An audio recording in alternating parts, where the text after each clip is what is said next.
how your team executed what you wanted done down the stretch of a very close game? We played Capital City a bunch now. That was our fourth game against them. They know what we're trying to do. We know what they're trying to do. And they're a really good team. I mean, they came in 5-0. They got a lot of guards who are unbelievable at getting downhill.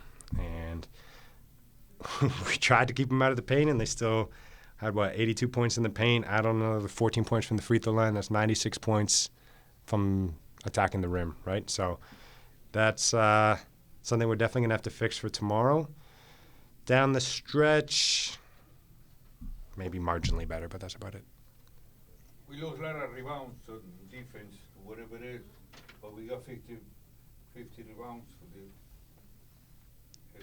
Yeah. The 16, what do they have? 16 offensive rebounds. That's obviously way too many. And that's a big part of that is our defense is in rotation because their guards are getting downhill. Then our bigs go to contest the shot. They're out of position, and we have guards trying to box out Khoury on the late switch. So, yeah, it's all tied into the rim attacks. Hey, Coach. Nicholas Kwan from On Point Basketball. Happy New Year.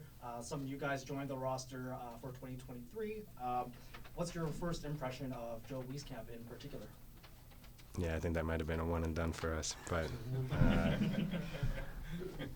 Joe is he was awesome. He was a force on the glass. I think he led our team in rebounding. He was going after every ball. He's got a nose for the ball. He picked up our defensive schemes right away. And then the offensive end of the court, he comes flying off screens. They got to trail him. He's able to turn the corner, get downhill, and ones. They're late a bit. He can rise up and knock it down. Heck of a player. He hasn't been with the Raptors that long, maybe a couple hours. So do you think that's him as a player, or do you think that's him recognizing the similar style of play? I think he had a practice for the Raptors yesterday, if I remember correct, or was active for the team yesterday. But, yeah, we talked about how much has he been able to practice and get in. It hasn't been a ton, to your point, but he picked it up really quick. So we had, I think Coach Noah Lewis spent a bunch of time with him pregame trying to walk through everything, and great job from him taking it from film and putting it on the court. Coach Terry Kidda from Raptors Republic. You obviously have a season under your belt with the Showcase Cup. For this regular season, what is one aspect of coaching you wish to grow in? That's a great question. I think a big one always is finding that line between overcoaching and holding guys accountable. And that's been a tough line to try and figure out early in my career. We're by no means a perfect team, and there's something you could coach on every possession, and you could really get after guys for maybe not executing something properly on either end of the court. But you also need to give the guys room to grow and to figure out their mistakes on their own. If you're just kind of micromanaging and harping on everything, your voice gets pretty quiet, and they don't want to listen to you anymore, obviously, understandably. But at the same time, if you just let everything go, you're not going to grow. So it's finding that right line of what are the key points, the non-negotiables, and then what are the things that you can give guys some room to grow on. Coach Chris Burton from Overline Sports, you made the Go-Go's attempt 26 threes, and you held them to just under 0.01 percentage, under 27% tonight. Was that a strategy? Did you want them to shoot the three tonight? I don't think 26 threes is a lot, to be honest, especially not the way the league's going now. Without getting into too many specifics, I'd be much happier if it was more than 26 tomorrow. Yeah. Except with Jordan Shackle. Yeah. Coach Andrew Damlin, Raptors Republic. In light of the conversation you had with Delano, how do you feel like he executed today? Yeah, I thought Delano played well, especially on the defensive end. He was aggressive. He's such a talented player, both in half court, but especially in transition. And when he injects pace into the game and he brings everybody along for the ride, it changes the way we can play and changes our dynamic. And it's something that's translatable to any league he's going to play in. So I thought that was one area he was great in today, and then he definitely made timely shots. Was there a sense of joy at all during the game? Guys seem to be smiling at each other more a couple of nice little pocket passes inside, and Saben Lee's Yeah. backing up Reggie Perry, etc. It seemed like there was some more joy today. Yeah. It helps. But Yeah. Did you see that at all? I mean, Sabe is such a leader out there, and he's got such great court vision. And I think we're starting to realize, hopefully slowly but surely, that if you go create a bucket for yourself, one person's happy. But if you get an assist, two people are happy.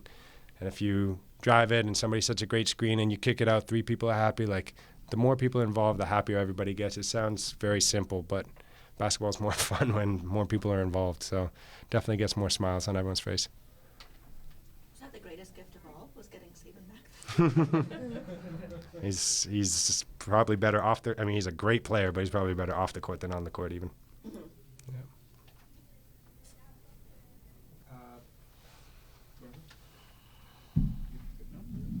Sorry, Saben. Andrew Damlin for Raptors Republic. On the big club, they're against with Scotty Barnes. Guys are giving him space to shoot the ball, and it seemed like today guys were giving you space to shoot the ball. Is it at all mentally difficult to realize, hey, they're giving me this shot, and if you miss it, does it kind of mess with you the next time down, or is that easy to get over and just shoot the next one? Because you made a couple in the fourth quarter. No, that's not tough for me. I mean, I feel like an open shot's even better. So I don't really know why you would do that. You could see it kind of hurt them tonight, especially in the fourth. But yeah, me personally, I know I can't speak for Scotty, but I mean, me personally, I feel like it's easier for me to just line it up with them giving me space. One of the big concerns against this group is that backcourt and them getting downhill. How do you feel you guys did with the assignment you guys got tonight, and what needs to shift tomorrow to make sure they don't get another big night of point paints and free throw attempts? Just forcing the guards in the pick and roll to the direction of the coverage that we want, and then just making sure we get under or whatever we want to do, just make sure we do that. Nicholas Kwan from On Point Basketball. I thought you and Delano Banton really led the charge in the fourth quarter. You just had a little bit more. You dug deeper than everyone else on the court. What enabled you to do that? I would say it's just winning time. You know, fourth quarter, it was a close game. It was tied up, and it was time for us to, take the lead and just win the game. So I feel like that was kind of our initiative going into the fourth, just realizing that it's winning time and it's time to make plays and make winning plays. Just before this interview with you, Coach Eric mentioned that you are even better off the court than on the court. Would you be able to speak to that at all? What he might be referring to? I guess just kind of my input, just talking, communicating, trying to help guys in any way they can. I watch a lot of film, just trying to communicate things I see to help us win games, have some of my teammates in more successful positions, and just having all of us play an all-around good game. So that's really it, I feel like. Janet, Saben Lee, TV News. Every time you get in the game, it's like you up the tempo. How do you get guys on the same page as you? Kind of like what I talked about, just communicating. People kind of like know how I like to play, get up the court, and I just communicate to make sure that any confusion between, if it's me and Reggie, me and I guess Joe was the first time we played together, just making sure we're on the same page and just filling all those gaps that of confusion, really. What is that like? Because when you were with the team the first time, you kind of developed a steady rhythm, and then you come back and the entire roster is different. Yeah. Is that something that you're used to, or is that something that you just kind of play through, or have to take some minute to get used to? I feel like, early on in my career, it kind of took some getting used to, but I feel like now it's just kind of, there's a lot of moving pieces in the NBA and the G League, so just kind of going through it makes it easier now, and just realizing, it's just playing basketball at the end of the day and just knowing people's strengths, people's weaknesses, and trying to help each other. So I feel like now it's kind of, it's getting easier, but it's definitely an adjustment for sure. And how do you do that so quickly? How do you recognize your teammates' strengths and weaknesses so quickly? Because you get it like that, whereas some people, it might take a few reps. I would say just watch a lot of film. Obviously watch a lot of film on your opponent, but then if you have new people, watch a lot of film on them. I feel like that helps fill the gaps for not knowing what certain people do or what they can do. So I feel like that helps a lot. So is that like a homework you do on your own, or is that team assigned? On my own, yeah. On my own for sure. There seemed to be an extra element of joy in today's game. You and Reggie had a couple of big smiles at each other after you guys hooked up. Is that like a conscious thing? We're going to try to bring extra joy into the second half of the season? Because maybe I'm misinterpreting it. It didn't seem like there was quite as much of that in the first part of the season. Yeah, tonight, I don't know, because I was gone for a little bit, so I don't really know how it was going, but, when I was here before, I felt like it was a lot of joy. But yeah, I mean, when we're making winning plays, a lot of nice plays, I'm always out there laughing, smiling, having a good time. So whenever you're able to like beat on the other team, it's definitely a good time for me. Last one for me, sorry. There was some trash talk it seemed like going on between you and their bench. It seemed like it was good-natured trash talk. You were Yeah. talking to their bench a lot. Do you have a relationship with guys on the go-go at all? Or Nah.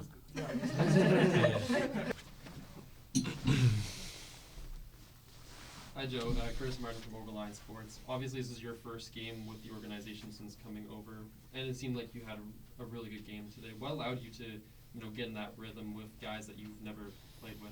Yeah, it's obviously tough. I don't know too many of these guys, but just try to come out here and play aggressive, play my game. I always just try to play the game the right way and compete, shoot when I'm open, look to be aggressive, rebound, and so that's what I try to do tonight. And Coach was saying, obviously, from the three-point line, you were great tonight, and obviously getting the boards. Is that something the Raptors organization has told you to look at and to practice even more or to be conscious of? Yeah, absolutely. I mean, three-point shooting is the reason I'm here. So I'm just going to continue to do that, try to do it at a high level, knock down shots when I'm open, but also be able to make tough ones because they know I can shoot, so they're going to be up into my space and force me to make some tough ones. So being able to knock those down, and then also just use my length and athleticism to rebound. Andrew Damlin, Raptors Republic. This probably is your first and last game for the Raptors in 905. You hope, but anyway, I'm sure. But what did you notice about, let's say, Saben during the game? What kind of, over the course of 4 quarters, did you guys find something about each other even during that one game stretch? Yeah, I think so. I mean, I think the best way to learn about somebody is playing with them on the court, seeing, how they like to get their shots, how they create for others, how to space with different guys. Saban's also obviously a great driver, so I'm just trying to move around the three-point line and create openings for him for kickouts, and even create space for him because guys aren't leaving my side. So it opens up driving lanes for guys like him. So it was fun. I think any time you can play with some good players, it's a lot of fun. You came from the Spurs. You played with the Spurs last year for a brief period. Can you tell me the Coach Popovich experience at all, how much he may have imparted on you? What's it like to play for him? Yeah, it was obviously really cool to play for Coach Pop and just learn from the all-time great. Obviously, he's been around and won a lot of games, so he knows what he's doing, and just try to learn as much as I could from him. Kelsey O'Brien, Raptors 905. How beneficial was it to have that one-on-one time with Coach Noah before the game? Because you're coming into a completely brand new situation, so was that helpful for you? For sure. He did a great job of just kind of showing me some of the plays that they run because I had no idea. He just came in here this afternoon and didn't know much about the team, what that they like to do. So I just tried to learn as much as I could in a short period of time and just go out there and play my game. Thank you. Joe, Matt Cullen here from the broadcast. I'd love to hear your story about how you came to Toronto and especially the message from the Raptors tonight when you were playing for the 905. Was there something specific that you were told from the Toronto Raptors and who and what? Yeah, so I was playing with the Wisconsin Herd before this to start the season, and then got the call up 10-day with the Raptors, and didn't know what to expect, how much I would play for them, just always staying ready on the bench, and then they just said they had, a game not too far away, and if I want to come play and just get some run in, learn a little bit more about their organization, what they like to run, how they defend, things like that. So I was like, sure, sign me up, I'll come play. So it was a lot of fun just to come out here and play Raptors basketball, and hopefully I can use this moving forward. And you mentioned the three-point shooting. Is there anything else that the Raptors would like to see from you here in this opportunity? I mean, obviously it starts with three-point shooting, spacing the floor for their guys. Obviously they have a lot of good players that can create their own shots, so it's just spacing the floor for them and opening up driving lanes. But like I said, also using my athleticism to rebound and also be a solid defender. Thank you. Welcome. Thank you, Joe. Thanks. Congratulations. All right. One more I'll see you question. never. You mentioned three-point shooting in the flow. There was one shot, though, it seemed like kind of a heat check. Was that a heat check, or did you see something, a little opening that you thought you ought to shoot that one near half court? Like I said, I just tried to come out here and be aggressive. I'd hit a couple before that, and so had a little bit of opening, so I decided to pull it. Thank you.